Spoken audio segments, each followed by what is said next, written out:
Chapter 6. Cam's mother came out of the theater and gave Cam and Eric their coats. Mrs. Jansen waited while they put on their hats and gloves. Then she opened the front door to the theater. "We'll be back," Mrs. Jansen told the woman who collected the tickets. The snow had been cleared from the sidewalk in front of the theater. Beyond that, there was only a narrow path. Eric walked behind Cam as she followed her mother to the Jansens' car. They worked together to clean the snow off the windows.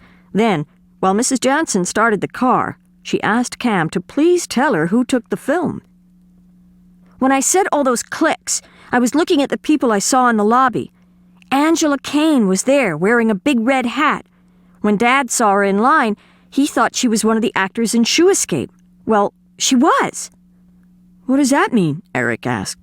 "So what if she was in the movie? That doesn't mean she stole the film." Cam's mother was holding the steering wheel firmly with both hands. She was driving very slowly through the falling snow. "When you said all those clicks, did you see something else?" Cam's mother asked. "Yes. Angela Kane was just ahead of us when we bought the popcorn. She wanted change to use in the pay telephone."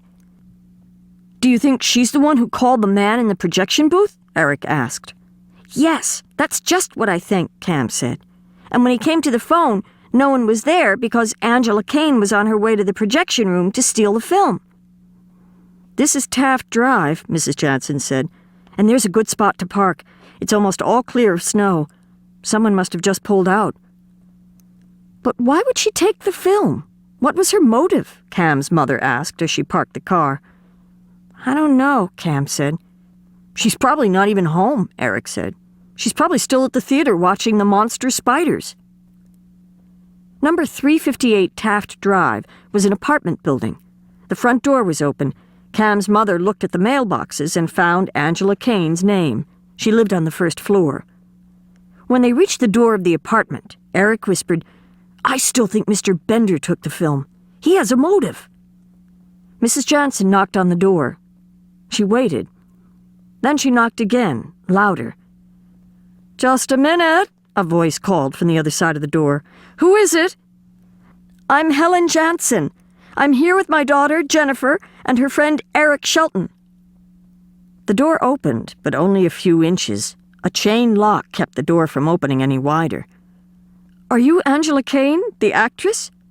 "Yes, I am. I've wanted to meet you for such a long time." "Oh, a fan, Angela Kane said as she unhooked the chain lock. She opened the door wide and said, come in. I'll show you my movie posters, and you'll probably want my autograph." Mrs. Jansen walked in first. Cam and Eric followed her. The apartment was one room. There was a small kitchen, an unmade bed, a table, and a few chairs. The walls were decorated with movie posters. One was for Shoe Escape. "I was in all these movies," Angela Kane said as she pointed to the posters. She was a tall, thin woman, about the same age as Mrs. Jansen. She was wearing a long brown dress with a bright orange scarf as a belt and a great many necklaces and bracelets. When she pointed to the posters, the jewelry banged together and jangled. "I had no idea you were in so many movies. You're a real movie star," Cam's mother said. "Take a look at this one," Angela Kane said. She pointed to one of the posters. While Cam's mother read each of the posters, Cam and Eric looked around the apartment. Then Eric pulled on Cam's sleeve and whispered, "Look on the bed."